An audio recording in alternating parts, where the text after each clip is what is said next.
الحمد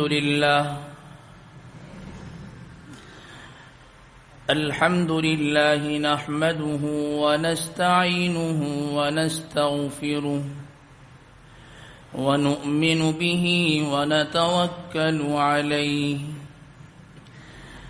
ونعوذ بالله من شرور أنفسنا ومن سيئات أعمالنا من يهده الله فلا مضل له ومن يضلله فلا هادي له ونشهد أن لا إله إلا الله وحده لا شريك له ونشهد أن سيدنا وشفيعنا وسندنا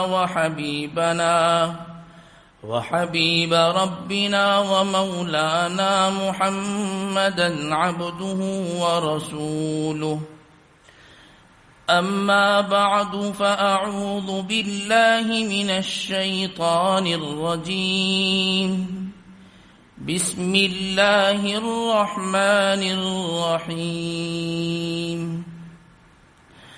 يا أيها الذين آمنوا ادخلوا في السلم كافة ولا تتبعوا خطوات الشيطان وقال الله تبارك وتعالى يا أيها الذين آمنوا إذا تداينتم بدين إلى أجل مسمى فاكتبوه وقال النبي صلى الله عليه وسلم مطل الغني ظلم أو كما قال النبي صلى الله عليه وسلم يا رب صل وسلم دائما أبدا على حبيبك خير الخلق كلهم بارك الله لنا ولكم في القرآن العظيم ونفعنا وإياكم بالآيات والذكر الحكيم إنه تعالى جواد كريم قديم ملك بر رب رؤوف رحيم. انتہائی واجب الاحترام معزز سامعین گرامی، عزیز برادران اسلام، السلام علیکم ورحمۃ اللہ وبرکاتہ.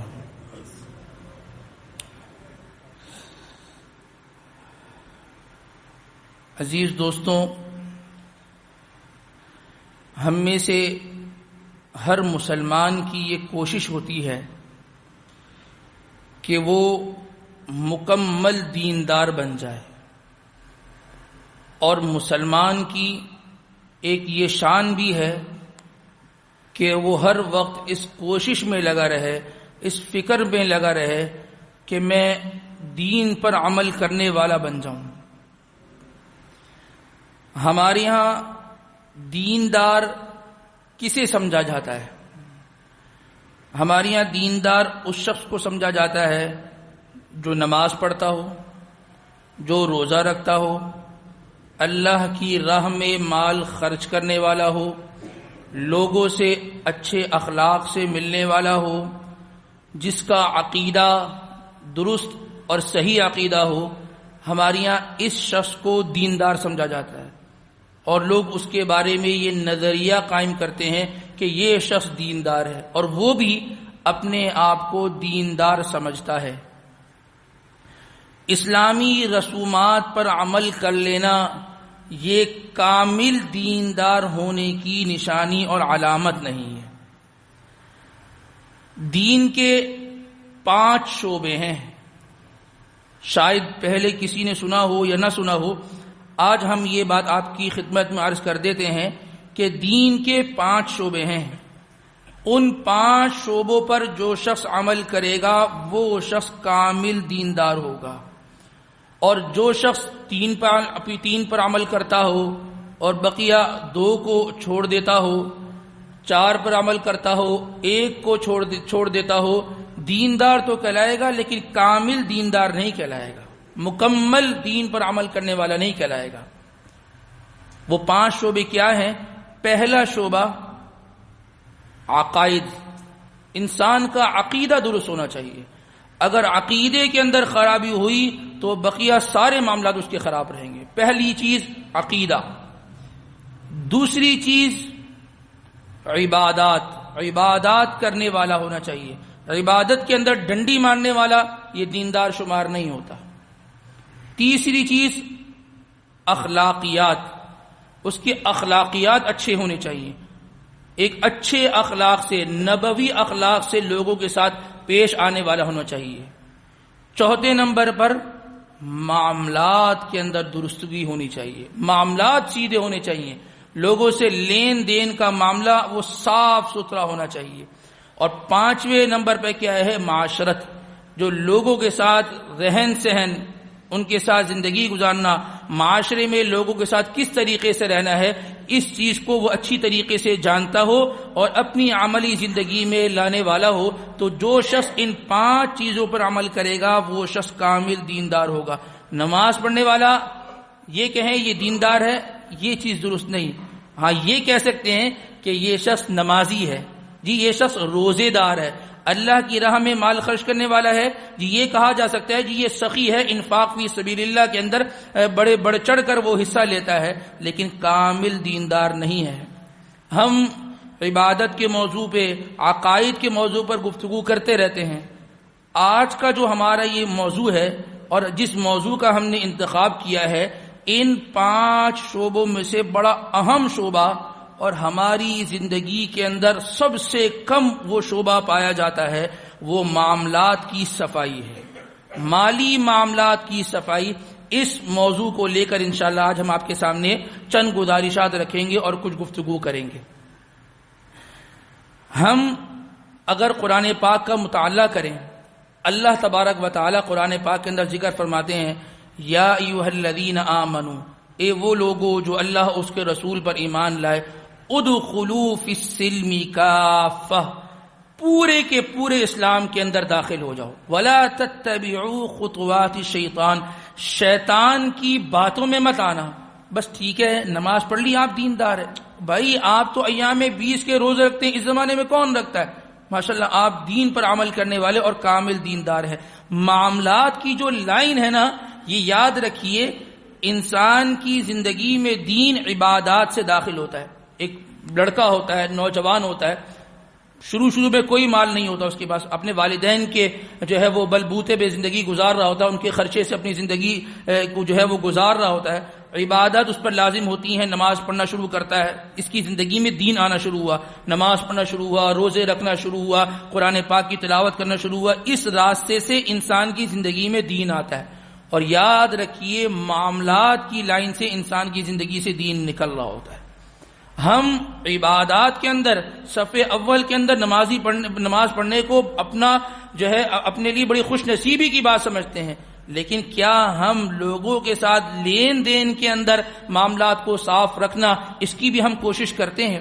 حضرت عمر رضی اللہ تعالیٰ عنہ کے پاس ایک مقدمہ آیا، حضرت عمر فرمانے لگے کہ بھائی میں فیصلہ اس وقت تک نہیں کروں گا جب تک اس فیصلے سے متعلق اس پیشی سے متعلق گواہ میرے سامنے نہ آ جائے۔ تو جو وہاں موجود تھے تو انہوں نے کہا جی ٹھیک ہے ہم گواہ لے کر آ جاتے ہیں۔ گواہ آیا، گواہ نے گواہی دی کہ بھائی ہاں یہ بندہ ہے، اس نے جو بات کہی ہے وہ بالکل درست ہے، میں نے اس کو اپنی آنکھوں سے دیکھا اور یہ وہ۔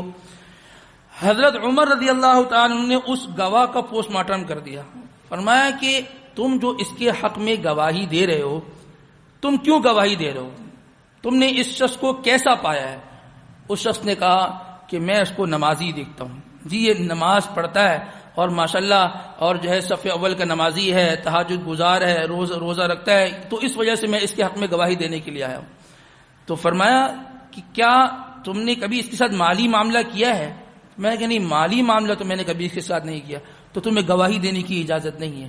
انسان کی دینداری کا جو معیار ہے وہ صرف نمازوں کی بنیاد پر نہیں ہے کہ جو نماز پڑھے گا بس اس کا یہ معیار بن گیا کہ یہ شخص دیندار ہے. مالی معاملات کے اندر کمزور آدمی وہ کامل دیندار شمار نہیں ہوتا. آپ صلی اللہ علیہ وسلم کی خدمت اقدس کے اندر جنازہ لایا گیا. آپ کھڑے ہوئے, آپ نے فرمایا کہ ہاں بھائی اس جنازے پر کسی کا قرضہ تو نہیں ہے, کسی کا مال تو نہیں ہے؟ تو فرمایا کہ جی ہاں فلاں آدمی کا مال ہے, اتنا قرضہ ہے اس کے اوپر. آپ نے فرمایا کہ تم جنازہ پڑھ لو, میں جنازہ نہیں پڑھتا. آپ نے جنازہ پڑھنے سے انکار فرما دیا. جنازے میں کیا ہوتا ہے؟ پہلی تکبیر کے بعد ثنا ہوتی ہے, اللہ تبارک و تعالیٰ کی تعریف کی جاتی ہے. دوسری تکبیر کے بعد درود شریف ہوتا ہے, حضور پر درود پڑھا جاتا ہے. اور تیسری تکبیر میں کیا ہوتا ہے؟ دعا ہوتی ہے. یہ نماز جنازہ دعا ہے. اللہ کے نبی نے ایسے شخص کے متعلق دعا فرمانے سے انکار کر دیا کہ اس کے اوپر قرضہ ہے تو میں اس کے لیے دعا نہیں کرتا, جو اپنے اوپر قرضہ چھوڑ کر مرا ہے. ایک عجیب واقعہ ایک جگہ پڑھنے کو ملا. ایک جو ہے صاحب نے کسی دکان والے سے قرضہ لیا تھا, جی ادھار پہ مال دے دیا کرو. تو زمانہ گزر گیا کہ وہ قرضہ چکانے کے لیے نہیں آ رہا تھا. ایک دن وہ آدمی آ گیا تو دکاندار بڑا خوش ہو گیا کہ بھائی آج آیا ہے تو جتنا قرضہ ہے وہ قرضہ آج اتار دے گا. اس نے کہا ہاں بھائی میرا کھاتا لکھا ہوا ہے نا؟ جی لکھا ہوا ہے. چلو بھائی نکالو. اس نے کھاتا نکال کے سامنے رکھ دیا. جی حضرت یہ آپ نے اتنا آپ نے جو ہے وہ دینا ہے. کہا میرا نام لکھا ہے؟ جی لکھا ہے. کہا کہ اس کے ساتھ حاجی لکھ دو, میں حج پہ جا رہا ہوں. میرے نام کے ساتھ حاجی لکھ دو, میں حج پہ جا رہا ہوں. لوگوں کے قرضے لے کر, لوگوں کے مال دبا کر, بہنوں کی وراثت میں ان کا حق مار کر میں حج اور عمرے کے لیے جاؤں, میری کہاں کی عبادت ہے؟ پیسے بھئی آپ نے میرا پیسہ لیا ہے, جی ٹھیک ہے پرسوں آ جائیے گا, آپ کو دے دوں گا. ٹھیک ہے جی. پرسوں گئے, جی کہاں ہے؟ جی وہ تو رات عمرے پہ چلے گئے, ان کو عمرے کی فلائٹ تھی, چلے گئے. اب مجھے بتائیے کہاں کا عمرہ, کہاں کی عبادت؟ یہ یاد رکھیے, یہ جو مالی معاملات ہے نا یہ حقوق العباد ہے. حقوق العباد بندے سے تعلق رکھتا ہے. ایک آدمی نے نماز نہیں پڑھی تو اللہ کی شان ہے, اللہ چاہیں تو معاف کر سکتے ہیں. ایک آدمی نے روزہ نہیں رکھا, چلیں جو ہے اللہ چاہیں تو اس کو معاف بھی کر سکتے ہیں. اور یہ جو چیزیں ہیں نا, یہ نماز روزہ, یہ انسان اگر وقت پہ ادا نہ کر سکے, اللہ نے اس کا جو ہے آلٹرنیٹ رکھا ہے کہ انسان قضا ادا کر دے. زکوٰۃ ادا نہیں کر سکا, بعد میں ادا کر دے, چلو اس کو سمجھ نہیں تھی. لیکن یہ جو مالی معاملات ہیں نا, یقین جان لیجئے انسان بیت اللہ جا کر بیت اللہ کی چوکھٹ پہ سر رکھ کر بھی اللہ سے معافی مانگے نا, یہ مالی معاملات اس وقت تک معاف نہیں ہوں گے جب تک صاحب حق جس کا مال ہے یا تو وہ معاف نہ کر دے یا یہ جس نے مال لیا ہے یہ مال کو ادا نہ کر دے. اتنی باریک چیز ہے. اور ہم کیا کہتے ہیں؟ جی لے لینا, جی لے لینا. ہم کہتے ہیں کہ جی اس کو آپ لکھ لیں, انشاءاللہ دیکھ لیا جائے گا, انشاءاللہ دے دیں گے. اور پھر یہ کہتے ہیں کہ جی آپ نکلوا سکتے تو نکلوا لو. یہ انسان کیسے یہ جملے کہہ سکتا ہے؟ کیسے انسان یہ جملے کہتا ہے؟ کیسی جرت اس کے اندر پیدا ہو جاتی ہے؟ کلمہ پڑھنے کے بعد سب سے پہلا حکم کون سا لاگو ہوتا ہے انسان پر؟ کون سا لاگو ہوتا ہے؟ نماز. آپ قرآن کا مطالعہ کیجئے, قرآن پاک کے اندر جو نماز کا حکم آیا ہے کتنے الفاظ پہ آیا ہے؟ اقیم الصلاۃ. بس اگر دیکھا جائے نا تو یہ پوری انگلی بھی اگر رکھے جائے نا تو آدھی انگلی کے برابر یہ حکم ہے. اتنا سا حکم لکھا ہے, اقیم الصلاۃ, نماز پڑھو, اس سے نماز فرض ہو گئی. یہ نماز کا حکم دیا ہے. حالانکہ آخرت میں سب سے پہلے سوال کس کا ہوگا؟ نماز کا ہوگا. لیکن حکم کتنے الفاظ میں دیا؟ مختصر سے الفاظ کے اندر حکم دے دیا گیا کہ اقیم الصلاۃ, نماز پڑھو. کہیں قرآن میں سنتوں کا تذکرہ ہے؟ رکعتوں کا تذکرہ ہے کہ فجر میں اتنی رکعت پڑھنی ہے, ظہر میں اتنی پڑھنی ہے, اتنی سنت ہوں گی, اتنی نفل ہوں گی, اتنی وتر ہوں گی, یہ ادا کا طریقہ ہے, یہ قضا کا طریقہ؟ یہ اللہ کے نبی کی سیرت سے پتہ چلا. قرآن سے کیا پتہ چلا؟ اقیم الصلاۃ, نماز پڑھو. لیکن جو معاملات کے بارے میں تذکرہ ہے نا, قرآن پاک کی 6666 آیتیں ہیں. ان آیتوں میں سے سب سے بڑی جو آیت ہے, سب سے طویل آیت ہے, وہ معاملات سے متعلق ہے. تیسرے پارے کے اندر آیت مداینہ کہتے ہیں اس کو. اللہ نے یہاں وہاں یہ نہیں فرما دیا کہ بھئی مال اگر کسی کا لو تو بس اس کو وقت پر ادا کر دو. تفصیل کے ساتھ بیان کیا ہے. یا ایھا الذین آمنوا اذا تداینتم بدین الی اجل مسمى فاکتبوا ولیکتب بینکم کاتب بالعدل ولا یأب کاتب ان یکتب کما علمہ اللہ فلیکتب. 1.5 رکوع بیان کیا ہے تقریباً پوری اس تفصیل کے اندر. پورا صفحہ اگلا صفحہ اس میں بیان کیا ہے کہ جب بھی کسی سے ادھار لو تو مدت طے کر دو کہ بھائی میں اس مدت کے لیے آپ سے یہ ادھار لیتا ہوں اور اس ٹائم پر میں آپ کو ادھار ادا کر دوں گا. طے کرو. اور اس کو زبانی کلامی بات نہ ہو. جب لین دین کے معاملات ہو تحریری شکل ہونی چاہیے, اس کو لکھو. اور اگر دونوں ان پڑھ ہیں, لینے والا بھی دینے والا بھی, تو ایسا شخص لاؤ. قرآن کہتا ہے ایسا شخص لاؤ کہ جو تمہاری تحریر تیار کرے, اور وہ شخص بھی کوئی 2 نمبر نہ ہو, اس کے یا اس کے ساتھ ملا ہوا نہ ہو, وہ اللہ سے ڈرنے والا ہو اور متقی آدمی ہو, جو بات ہو رہی ہو وہ سچ کا سچ لکھے, کیونکہ دونوں ان پڑھ ہیں نا. اور پھر فرمایا کہ 2 گواہ وہاں پر قائم کرو کہ بھائی اس نے اس سے پیسہ لیا, اتنا پیسہ لیا اور اس وقت میں یہ ادا کرے گا. فرمایا کہ اگر تم اس ایسی جگہ رہتے ہو جہاں مردوں کا ملنا مشکل ہو تو ایک مرد 2 عورتوں سے کام چلاؤ, لیکن گواہ کا ہونا یہ تمہارے لیے ضروری ہے. آج ہم میں سے کون یہ معاملہ کرتا ہے؟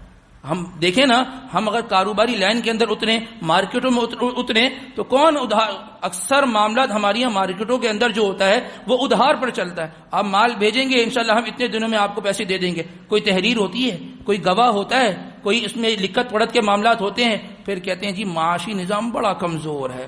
بھئی اب کام میں برکت نہیں رہی. جب اللہ تبارک و تعالیٰ کے بتائے ہوئے اصول پر نہیں چلیں گے نا, تو عزیز دوستوں پھر ہمارے کاروبار سے اللہ پاک برکتوں کو اٹھا لیتے ہیں. اللہ پاک برکتوں کو اٹھا لیتے ہیں. بڑا اچھا مقولہ ہے عربی کا, بڑا زبردست مقولہ ہے. فرمایا تعاشروا کالاخوان, ایسی زندگی گزارو جیسے تم آپس میں سب بھائی بھائی ہو. ایسی زندگی گزارو, ایک دوسرے کے غم درد کے اندر کھڑے ہونے والے ہو. آگے فرمایا وتعاملوا کالاجانب, لیکن ایسے معاملات کرو جیسے تم اجنبی ہو. معاملات کے معاملے کے اندر اجنبی ہو جاؤ. بھائی باپ بیٹے سے ادھار لے رہا ہے, لکھ لے. یہ کہتے ہیں جی باپ ہی تو ہے, وہ کہتا ہے جی میرے ابا جان ہی تو ہیں, وہ کہتے ہیں جی میری اپنی اولاد ہے, میں نے مجھ سے پیدا ہوئی ہے, میں اس میں لکھنے کی کیا ضرورت ہے. ہم دونوں تو بھائی سگے بھائی ہیں, اس میں لکھنے کی کیا ضرورت ہے. ہم تو بچپن کے دوست ہیں, ہم تو بچپن سے زمانے سے ساتھ زندگی گزارتے آئے, ہمارے تو فیملی ٹرمز ہیں, ہمارے تو گھریلو تعلقات ہیں, لکھنے کی کوئی ضرورت نہیں ہے. اچھا جی نہیں لکھو. کچھ وقت گزرتا ہے, ایک کٹہرے میں ایک بھائی کھڑا ہوتا ہے, دوسرے کٹہرے میں دوسرا بھائی عدالت میں کھڑا ہوتا ہے. وہ کہتا ہے جی اس نے میرا اتنا لے لیا تھا اور مجھے نہیں دے رہا. وہ کہتا ہے جی میں نے تو کوئی نہیں لیا تھا. یہ کیا ہوتا ہے؟ شریعت کے احکامات کو پامال کرنے کے نتیجے میں ہمارے خاندانی اختلافات شروع ہو جاتے ہیں. کیا ہے؟ لین دین کے معاملات کے اندر ہم کیا کرتے ہیں, ہم اس کے اندر وہ احکامات جو اللہ تبارک و تعالی نے بتلایا اس پہ عمل نہیں کرتے. معاملات ایسے کرو جیسے ایک دوسرے کے ساتھ اجنبیت کا تعلق ہو. بھئی میں آپ کو نہیں جانتا, جو ہوگا وہ تحریری شکل میں ہوگا, اور اس کو انسان جو ہے اس کو کوئی وہ یہ نہ سمجھے کہ یار یہ کس طریقے کی بات کر رہا ہے, ہم تو پرانے جاننے والے ہیں, یہ کہتا ہے لکھو. بھئی شریعت کا حکم ہے, شریعت کا فیصلہ ہے, ہمیں اس پر عمل کرنا چاہیے. اس میں برا ماننے والی کوئی بات نہیں ہے, اس میں برا ماننے والی کوئی بات نہیں ہے. اللہ تبارک و تعالی نے یہ جو احکامات وضع کیے ہیں یہ انسانوں کے لیے وضع کیے ہیں. آج خاندانی اختلافات کی جو سب سے بنیادی وجہ ہے کہ ہمارے مالی معاملات کے اندر, خاندان کے اندر لین دین کے معاملات, وراثت کے معاملات اوپر نیچے ہو جاتے ہیں. تو اس وجہ سے کیا ہوتا ہے, ہمارے خاندان آپس میں ٹوٹ جاتے ہیں. ہماری ملکیتیں واضح نہیں ہیں. ذرا سوچئے گا, ذرا سمجھیے گا, ہماری جو گھریلو ملکیتیں ہیں وہ واضح نہیں ہوتی. مثال کے طور پہ ایک شخص ہے, اس کی دکان ہے, جو میری دکان ہے. کچھ عرصے بعد میں نے اپنے بیٹے میں سے ایک بیٹے کو اپنے کاروبار میں شریک کر دیا. میں نے یہ نہیں واضح کیا, میں نے یہ نہیں بتلایا کہ جی میں اس کو جو شریک کر رہا ہوں وہ پارٹنر بنا رہا ہوں, میں اس کو شریک اس لیے کر رہا ہوں, یہ اپنا ملازم بنا رہا ہوں, میں شریک اس کو اس لیے کر رہا ہوں کہ میں اس کو اپنے پاس ملازمت میں رکھ رہا ہوں. ایسی کوئی بات میں نے کی نہیں. وقت گزرا, زمانہ گزرا, میرا انتقال ہو گیا. کل کو میری اولاد کھڑی ہوتی ہیں اور کہ بھئی ابا کا کاروبار تھا, بڑا بھائی سنبھال رہا تھا, کہ بھئی ہمیں بھی دے دو. بھائی کہتا ہے نہیں مالک تو میں بن گیا تھا, ابا نے مجھے اپنے ساتھ جو لگا لیا تھا, اصل کاروبار تو میں کرنے والا تھا. یہ کیوں ہوا, یہ اختلاف کیوں پیدا ہوا؟ ہم نے ملکیت واضح نہیں کی تھی. اس وقت کہہ دیتے بیٹا آپ ملازم ہو, مہینے کی تنخواہ دوں گا, بیٹا آپ کو صرف اپنی مدد کے لیے رکھ رہا ہوں, دینا لینا کچھ بھی نہیں, ملکیت میری ہے. واضح کرتے نا اس بات کو. اس بات کو واضح کرتے ہیں نا. باپ نے گھر بنانا شروع کر دیا, ایک بیٹا کہتا ہے جی ابا میرا پیسہ بھی لگا دو, میں بھی پیسہ دینا چاہتا ہوں. دوسرے نے کہا جی میں بھی دینا چاہتا ہوں. بھئی کس حیثیت سے دے رہے ہو؟ گھر میں باپ کی مدد کرنا چاہتے ہو گھر بنانے میں؟ باپ کو قرضہ دینا چاہتے ہو؟ یا اس موقع پر باپ کے ساتھ اس مکان میں پارٹنرشپنگ کرنا چاہتے ہو؟ کس حیثیت سے دے رہے ہو؟ مکان بن گیا, باپ کا انتقال ہو گیا, ایک بیٹا کہتا ہے جی مکان تو میرا ہے, دوسرے کہتا ہے کیوں کہ بھئی میں نے پیسے لگایا, تم سے زیادہ تو میں نے پیسے دیا تھا ابا کو. بھئی کس حیثیت سے دیا تھا؟ حیثیت واضح نہیں کی تھی. کیا ہوا؟ گھر کے اندر جھگڑے ہو گئے. ہماری اپنی جو گھر کے اندر جو چیزیں ہوتی ہیں, مثال کے طور پہ گھر کے اندر زیور ہیں, ابھی تک یہ چیز فیصلہ نہیں ہوتا کہ جی بھئی یہ لڑکے والوں کا ہے یا لڑکی والوں کا. بھئی اگر خاتون کو دیا تھا مالک بنا دیا تھا یا مالک نہیں بنایا, پتہ نہیں. بھئی ابا مالک ہے یا اما مالک ہے اس زیور کی, پتہ ہی نہیں ہوتا اس چیز کی. یہ چیز واضح نہیں ہوتی, اور اس وجہ سے کیا ہوتا ہے, خاندان کے اندر لڑائی جھگڑے پیدا ہو جاتے ہیں. اس وجہ سے کیا ہوتا ہے, خاندان کے اندر لڑائی جھگڑے پیدا ہو جاتے ہیں. 4 بیٹے ہیں, ہر بیٹا ابا کو پیسہ دیتا ہے, اور مہینے کے اندر جو ہے وہ پیسہ بھیجتے ہیں ابا کو, ملک سے باہر ہیں یا کچھ بھی ابا کو دیتے ہیں. زمانہ گزرا, بیٹے کہتے ہیں جی ابا وہ آپ کو پیسے دیے تھے, وہ آپ سے لینے. بھائی وہ تو میں نے خرچ کر دیے. کیوں بھائی؟ آپ نے تو مجھے خرچے کے لیے دیے ہوں گے. نہیں ابا, ہم نے تو امانتاً دیے تھے کہ ہمارے پیسے آپ جمع کریں, ضرورت پڑے گی آپ سے لیں گے. یہ کیوں پیدا ہوا؟ کیونکہ جب پیسے دیتے وقت واضح نہیں کیا تھا کہ یہ میں مال جو دے رہا ہوں یہ میں کیوں دے رہا ہوں. ابا آپ کو خرچے کے لیے دے رہا ہوں, ابا آپ کو امانت رکھنے کے لیے دے رہا ہوں, یا آپ کو کس استعمال کے لیے دے رہا ہوں, اس چیز کو واضح نہیں کیا تو کیا ہوا, پھر خاندان کے اندر اختلافات پیدا ہو گئے. یہ ہمارے یہاں یہ جو حدیث بھی ہے کہ اللہ کے نبی نے فرمایا کہ ہدیہ دو گے محبتیں بڑھیں گی. لوگ ہدیہ دیتے ہیں لیکن لوگوں کے حقوق نہیں دیتے. جس کو ہدیہ دیا جا رہا ہے نا وہ کہتے ہیں کہ جی بھائی مجھے ہدیہ نہ دو, میرا جو حق ہے نا وہ دے دو. بہن کو وراثت میں حق نہیں دیا, ہاں بہن کے گھر گئے تو کچھ تحفے تحائف لے کے چلے گئے, محبتیں نہیں بڑھیں گی اس میں. کیوں؟ بہن کہے گی کہ بھائی میرا جو وراثت میں حق ہے نا وہ دے دو, یہ پھل فروٹ لے کر آئے ہو یہ میں بہت لے لوں گی, میں خود بھی کھاتی رہتی ہوں, یہ چیز نہیں چاہیے مجھے میری وراثت کے اندر حق چاہیے, وہ حق دے دو. باپ کا انتقال ہوا, وراثت تقسیم نہیں کی, زمانہ گزر گیا, بیٹوں کا بھی انتقال ہو گیا, پوتوں کا زمانہ آ گیا. اب وہ زمین کی ویلیو کہاں سے کہاں پہنچ گئی. اب کیا ہوا, لڑنے کے لیے کھڑے ہو گئے, تمہارا نہیں بنتا جی ہمارا بنتا ہے, اور یوں ہوا اور وہ ہوا. کیا ہوا؟ اس ابتدا کے موقع کے اندر اس وقت اس چیز کو طے نہیں کیا اور اس چیز کو واضح نہیں کیا.